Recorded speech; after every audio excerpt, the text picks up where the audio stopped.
স্বাগত বন্ধুরা। মিনুর গপ্পসপ্পর চ্যানেলে আজ শোনাব আশাপূর্ণা দেবীর লেখা ছোট গল্প বিস্ফোরণ।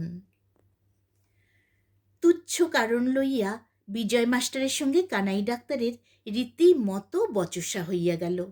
অবশেষে হাতাহাতির উপক্রম। বাজারের মোড়ে দেখা।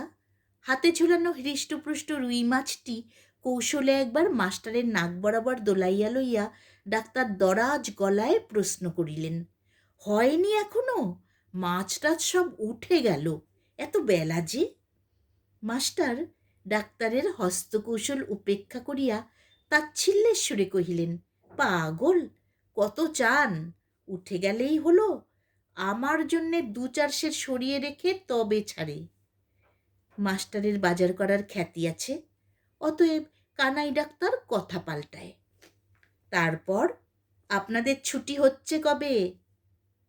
ছুটির তো দেরি রয়েছে, এই মর্নিং ক্লাস আরম্ভ হলো। হ্যাঁ, ভালো কথা। কি ঠিক করলেন? কিসের ঠিক? কানাই ডাক্তার কুঞ্চিত কপালে প্রতি প্রশ্ন করেন। এই কলকাতা ছাড়ার বিষয়ে। কেন, আপনি ছাড়ছেন নাকি? কুট প্রশ্ন করেন কানাই।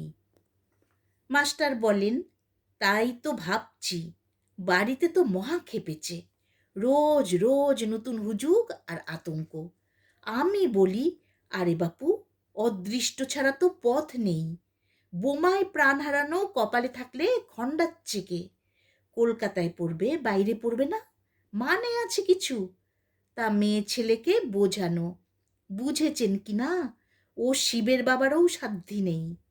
তার উপর আবার কদিন হলো শ্যালকরত্ন 2 মাসের ছুটি নিয়ে ঘটি বাটি তুলে দেশে পিট্টান দিলেন।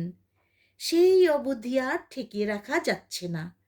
এই সামনের ছুটিতে হোল ফ্যামিলি দেশে চালান করে আসবো ভাবছি।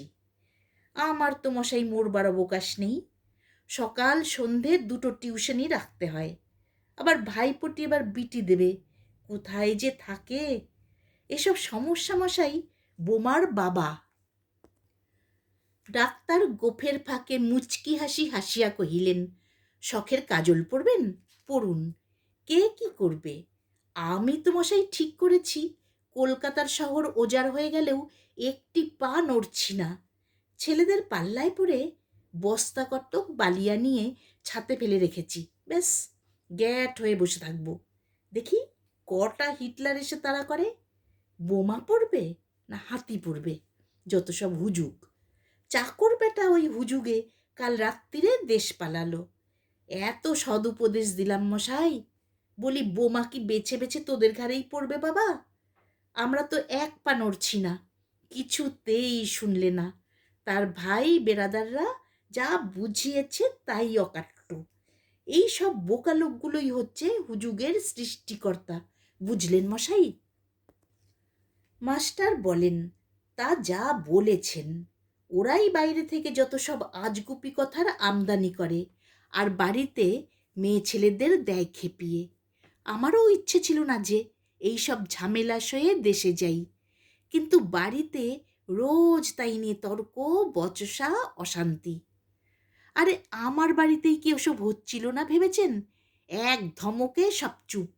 মেয়ে মানুষের বুদ্ধিতে চালিত হবে এমন আহাম্মক কানাই ডাক্তার নয়। কথাটায় কেমন যেন অপমানের গন্ধ নাকে আসায় মাস্টার চটিয়া উঠিয়া একটা রুক্ষ প্রতিবাদ করেন। ডাক্তার ব্যঙ্গ হাস্যে তাহার জবাব দেন। অতঃপর মাস্টার তেলে বেগুনে জ্বলিয়া ওঠেন এবং ডাক্তার অগ্নিতে ঘৃতাহুতি দেন। কথা কাটাকাটি হইতে বচসা, দস্তুর মতো কলহ, শেষ পর্যন্ত হাতাহাতির উপক্রম। পথে ভিড় জমিয়া পড়ে দেখিয়া মাস্টার আপনাকে সংবরণ করিয়া গনগন শব্দে গন্তব্যস্থলে প্রস্থান করেন। ডাক্তার পীর বিক্রমে হাতের মাছটা দোলাইতে দোলাইতে বাড়ি ফেরেন। বাড়ি ঢুকিয়াই সর্বপ্রথম গৃহিণীকে উদ্দেশ্য করিয়া অর্ডার দেন কানাই ডাক্তার, আজ থেকে মাস্টারের বাড়ির এক প্রাণী যেন আমার বাড়ির ছায়া না মারায়। পটেশ্বরী শঙ্কিত প্রশ্ন করেন, কেন, ওদের বাড়ি মায়ের দয়া টয়া হয়েছে নাকি? ধেত্তারি, নিকুচি করেছে মায়ের দয়ায়। আমার হুকুম বুঝলে, প্রতিবাদ করবে না। আর আমার বাড়ির কেউ যদি ওদের চৌকাঠ মারায়, ঠ্যাং খোড়া করব।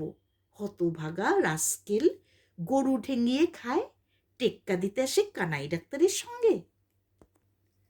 পটেশ্বরী দীর্ঘকাল যাবৎ কানাই ডাক্তারকে দেখিয়া আসিতেছেন। প্রতিবাদ করিয়া কথা বাড়ান না, হাসি গোপন করিয়া বলেন, আচ্ছা, সে আর শক্তটা কি, তাই হবে, তুমি মাথা গরম করো না। এত বন্ধুত্ব কি হলো হঠাৎ? মাস্টার বাড়ি ফিরিয়া সর্বাগ্রে গৃহিণীকে ডাকিয়া আদেশ করেন, ডাক্তারের বাড়ির এক প্রাণী যেন এ বাড়িতে মাথা না গলায়, আর আমার বাড়ির কেউ যদি ও বাড়ি যাবে আস্ত রাখবো না। হতভাগা, স্টুপিড, ওষুধ না ছাই, জল বেচে খায়, আমার সঙ্গে আসে টেক্কা দিতে। সত্যবালা সুদীর্ঘকাল কানাই ডাক্তারকে চিনিয়া আসিতেছেন। সশব্দে ধমকে বলেন, আচ্ছা আচ্ছা হবে, এখন মাথা খারাপ করো না। এত গলায় গলায় ভাব, হঠাৎ কি হলো শুনি? লাঠালাঠি করে এলে নাকি? এই পর্যন্ত ব্যাপার। গুড ফ্রাইডে ছুটিতে মাস্টার হোল ফ্যামিলি দেশে চালান করিতে গিয়াছেন। যে ভাইপোটা বিটি এক্সামিনের জন্য প্রস্তুত হইয়াছে, তাহার জন্য ব্যবস্থা হইতেছে। যে কয়দিন পরীক্ষা না চোখে 2 বেলা হোটেলের ভাত খাইবে, আপনার পড়া করিবে, আর সময়ান্তর বাড়ি আগলাইবে। পূর্বের সুবিধা অসুবিধা ঘটিলে মাস্টারের বাড়ির 2-1 প্রাণী 2 বেলা ডাক্তার বাড়ির ভাত খাইয়া যাইত, অথবা ডাক্তারের বাড়ির 2-1 প্রাণী 2 বেলা মাস্টার বাড়ি ঘুরিয়া আসিত। সত্যবালার পিত্রালয় আছে, পটেশ্বরীর মাতুলালয়, মাঝে মাঝে ঘুরিয়া না আসিলে চলে? সেরকম সময় পাড়াপড়শি করিবে না তো করিবে কে? কিন্তু এখনকার কথা স্বতন্ত্র। 2 সংসারের এক প্রাণীরও পরস্পরের বাড়ির চৌকাঠ মারাইবার হুকুম নাই। কাজেই মাস্টারের ভাইপোর হোটেলের চৌকাঠ চিনিয়া আসিতে হয় কাকার সঙ্গে গিয়া। কানাই ডাক্তার গ্যাট হইয়া বসিয়া আছেন, একটি পা নড়েন নাই। তবে মাস্টার দেশে যাওয়ায় তাহার বিলক্ষণ অসুবিধা ঘটিয়াছে। 5 সের রুইটা কিনিলেও নিঃশব্দে বাড়ি ফিরিতে হয়। নাকের সামনে দোলাইয়া আসিবার উপযুক্ত নাকের অভাব। উক্ত অসুবিধায় বিরক্ত চিত্তে মাছটা ধরাস করিয়া উঠানে ফেলিয়া ডাক্তার উচ্চরবে ঘোষণা করেন, নাও, নতুন বছরে পেট ভরে মাছ খাও সব, ওবেলা মাংস আনব।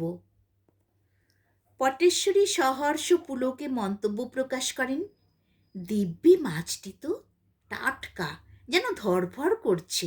আহা, এমন মাছটা ও মুখ পোড়া ভূত গুছিয়ে কুটতে পারলে হয়, কেটে কুটে একসা করবে হয়তো। বোমাতঙ্কে পলাতক ভৃত্যের শূন্যস্থান পূর্ণ করিতে কানাই ডাক্তার যে প্লীহা রোগগ্রস্ত বালকটিকে কয়দিন হলো ধরিয়া আনিয়াছেন, তাহার উদ্দেশ্যে পটেশ্বরী উপরোক্ত সাধু বিশেষণটি ব্যবহার করেন। কানাই ডাক্তারের বড় মেয়ে খেদি ঘটনাস্থলে অনুপস্থিত ছিল। মাছের গন্ধে ছুটিয়া আসিয়া হৃষ্ট স্বরে কহিল, ও ভালো পারবে না মা, আমি কুটি তার চেয়ে। পটেশ্বরী নিশ্চিন্ত নিঃশ্বাস ফেলিলেন। যাক, ভাড়াটা কাটিল। অবিবেচক ডাক্তার হয়তো খপ করিয়া তাহাকেই অনুরোধ করিয়া বসিতেন। মেয়ের কাছে আসিয়া চুপি চুপি কহিলেন, মুড়োটা একটু শ্বাস রেখে কুটিস খেদু, ছেলেটা কদিন খাচ্ছে, তেমন জুত করে দেয়া হচ্ছে না একদিনও। লুকিয়ে চুরিয়ে আসা করি বা কি? আজ তো ওনার ডিসপেন্সারিতে হালখাতা, বাড়ি থাকবে না সন্ধ্যাবেলা। একটু মনের মতন করে খাওয়াবো ছেলেটাকে। খেদু প্রয়োজনের অতিরিক্ত ঘাড় নাড়িয়া এবং এক গাল হাসি চাপিয়া এমন মনের মতন করিয়া মাছের মুড়োটি কুটিল যে রাঁধিতে বসিয়া পটেশ্বরী আর হাসি চাপিতে পারেন না। পেটের মেয়ে, পরিহাসের সম্পর্ক নয়। আপন মনেই খানিকটা হাসিয়া লইয়া একটি সুমধুর ভবিষ্যতের কল্পনা করিতে করিতে চুরি বালা খুন্তি বাজাইয়া রান্না শুরু করিলেন। কানাই ডাক্তার আজ বড় ব্যস্ত। হালখাতার ব্যবস্থাটি যাহাতে সৌষ্ঠব সম্পন্ন হয়, সেই চিন্তায় সারা রাত্রি ঘুম ছিল না তাহার। তবু একবার রান্নাঘরে উকি মারিয়া পটেশ্বরীকে একটু পরিহাসের লোভ সংবরণ করিতে পারিলেন না। রৌদ্রে ঘুরিয়া আসিয়া পিপাসার্ত কানাই ডাক্তার এক গ্লাস জল চাহিতেই খেদু তাড়াতাড়ি এক গ্লাস ঘোলের শরবত আনিয়া হাজির করিল। পরিতৃপ্ত ভদ্রলোক এক চুমুকে নিঃশেষ করিয়া গ্লাসটি নামাইয়া সস্মিত বচনে কহিলেন, শরবত কোথা পেলি রে খেদু? খেদু এদিক ওদিক চাহিয়া উপযুক্ত উত্তরের অভাবে কহিল, মা জানে। কানাই ডাক্তার আর কথা বাড়াইবার প্রয়োজন বিবেচনা করিলেন না, ঘরে ঢুকিলেন। পটেশ্বরী ছাদে ছিলেন।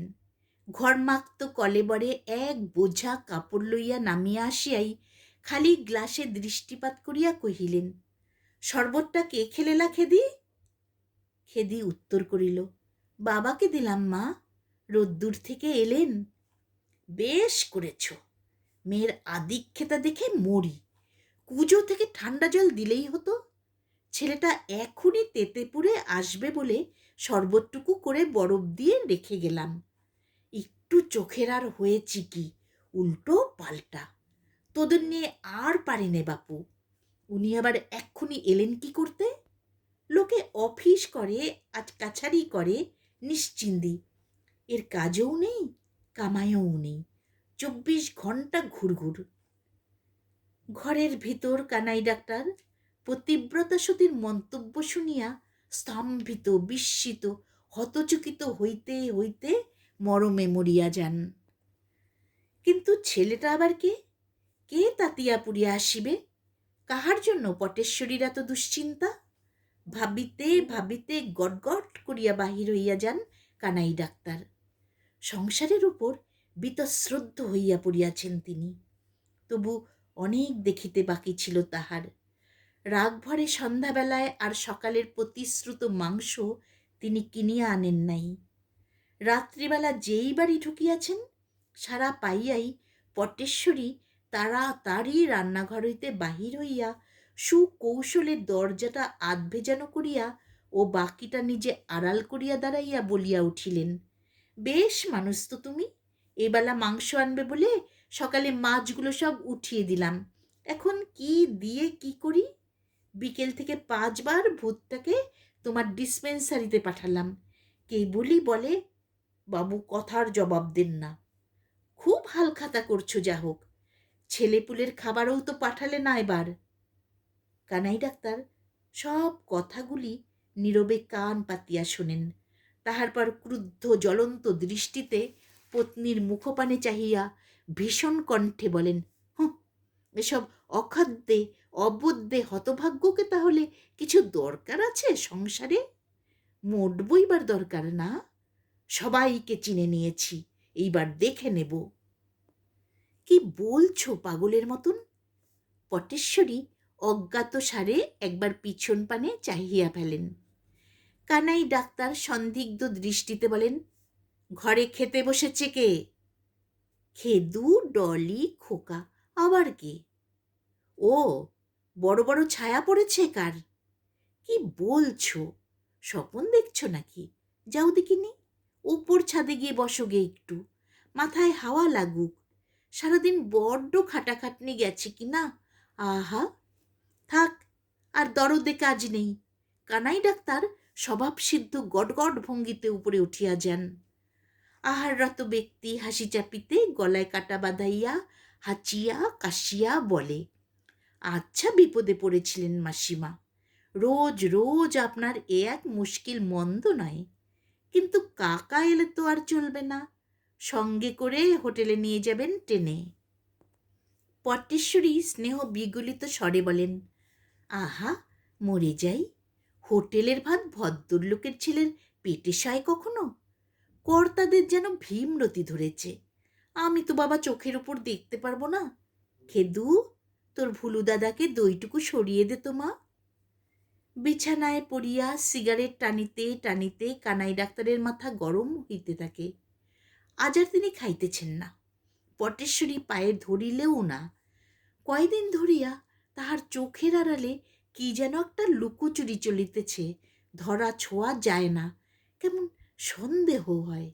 ব্যাপারটা কি? মাস্টার গিন্নির মতন নিজের প্রাণ নিয়ে পালাইতে চায় তো সব বিদায় হোক, কানাই একলা থাকিবেন। বোমা পড়ে তাহার উপর পড়িবে। অফিস কাছারির বাবু নয় বলিয়া এত হেনস্থা? রামরাজত্ব চলিতেছে তো ওই 24 ঘণ্টা ঘুরঘুরনির ফলে নাকি? ভাবিতে ভাবিতে থামিয়া যান ডাক্তার। না, ছাদেই ঘুরিয়া আসা যাক খানিকটা। তাই কি স্বস্তি আছে? ছাদে তো জমি নাই। বালির বস্তাগুলো দূর করিয়া দিব কাল। কাহার জন্য কি? কানাই ডাক্তারের প্রতিশোধ স্পৃহা প্রবল হইয়া ওঠে। বোমাই একটা পরে তো মন্দ হয় না। ধরো, যদি মাঝরাত্রে পটেশ্বরী ঘুমাইয়া আছেন, বলা নাই কওয়া নাই, এক প্রচণ্ড হিটলারি বোমা। ছাদে উঠিবা মাত্র কানাই ডাক্তারের কল্পনা সত্যে পরিণত হয়। মাঝরাত্রে নয়, সন্ধ্যারাত্রেই পড়িয়াছে। পটেশ্বরীর মাথায় নয়, হয়তোবা ডাক্তারের মাথায়। না, ছাদেই পড়িয়াছে। বালির বস্তা ভেদ করিতে পারে নাই। বোমা বস্তার উপরেই পড়িয়া আছে বা বসিয়াই আছে। ঘন সন্নিবিষ্ট 2টি বোমা, খেদু ও বিজয় মাস্টারের ভাইপো ভুলুর বেশ ধরিয়া বালির বস্তার উপর পা ঝুলাইয়া বসিয়া আছে। চিন্তাকুল গম্ভীর মুখ, বোধ করি যুদ্ধের আলোচনাতে মগ্ন। কানাই ডাক্তারের উপস্থিতি তাহাদের নজরে পড়িবার কথা নয়। হাত পা এলাইয়া আসে। ডাক্তারের প্রতিশোধ স্পৃহাও আর থাকে না। গল্পটি এখানেই শেষ হলো। বন্ধুরা, গল্পটি যদি ভালো লাগে তবে অনুগ্রহ করে কমেন্ট, শেয়ার ও সাবস্ক্রাইব করতে ভুলবে না যেন।